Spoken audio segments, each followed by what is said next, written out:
जल और जीवन, इन दोनों के बीच का संबंध अद्भुत है। उदाहरण स्वरूप गाजियाबाद जिले के कुमेधा ग्राम में चलते हैं, जहां के मुख्य तालाब के प्रदूषित होने के कारण गांव वासियों को अनेक समस्याओं का सामना करना पड़ रहा था।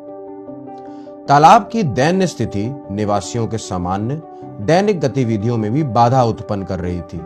तालाब के पास में ही सामने स्कूल है, जहाँ पे छोटे छोटे बच्चे जाते हैं स्कूल में। तो वहाँ पर बहुत ज़्यादा गंदगी थी और बारिश के टाइम पर तालाब जो है ओवरफ्लो हो जाता था, जिससे कि पानी जो है तालाब का गंदा पानी वो सड़कों पर आ जाता था। उससे बच्चों को आने जाने में बहुत ज़्यादा दिक्कत होती थी। स्कूल भी बहुत कम जाते थे, इससे पढ़ाई में भी दिक्कत होती थी बच्चों को और वैसे भी दिक्कत होती थी। पानी किसी योग था ही नहीं, कोई पशु पक्षी इसमें बढ़ ही नहीं सकता था, कोई चीज इसमें कार्य नहीं होता था। पिछले 30 साल से, मेरी उम्र 50 साल से ऊपर है, मैं इसे ऐसे ही देखता आ रहा हूँ। जब भी इसमें इधर गए कोई कीड़ा कांटा या कोई पशु पक्षी भी खत्म हो जाता था। इसमें बहुत जहरीला पानी था।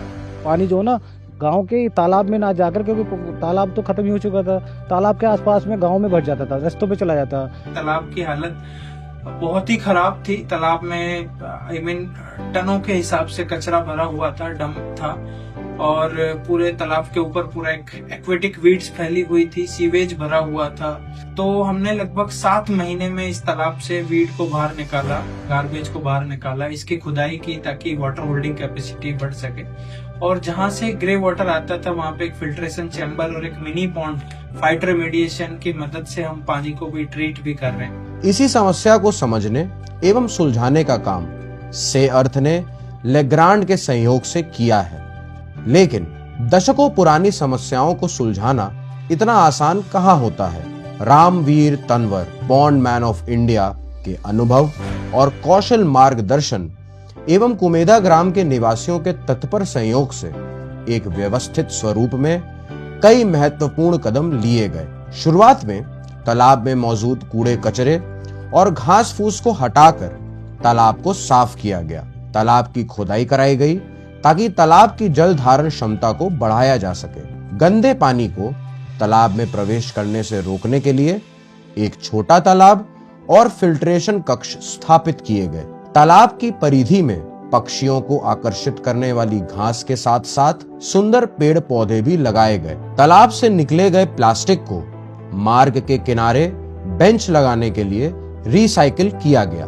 बॉन्डमैन रामवीर तंवर से मेरी मुलाकात हुई थी शुरुआती दिनों में ही, और मैंने पहले ही इनके बारे में काफ़ी कुछ सुना हुआ था। उन्होंने काफ़ी अच्छा काम किया हुआ है और ये कोशिश भी करते हैं कि सिर्फ ज़िले से संबंधित ही नहीं, बाकी बाहर की भी जो कंपनीज हैं उनके CSR को वो यहाँ पर गाजियाबाद में लाए हैं और बहुत अच्छा काम उनके द्वारा किया गया है। और जो हमने एक स्टैंडर्ड बनाया है, स्टैंडर्ड ऑपरेटिंग प्रोसीजर बनाया है, उसके तहत ही वो काम करते आए हैं। उसको हम और बेहतर कर रहे हैं। उनके माध्यम से हम और भी अब ज़्यादा पॉइंट्स को हम, जैसे हमने कहा है कि हमारा टारगेट 908 है, हम उनके माध्यम से करेंगे। एंड उनका डेफिनेटली जो कंट्रीब्यूशन है it has been invaluable for Ghaziabad. आज सारे प्रयासों को सार्थक होते हुए देखना सभी के लिए एक सुखद अनुभूति है, क्योंकि जल बेहतर है तो कल बेहतर है।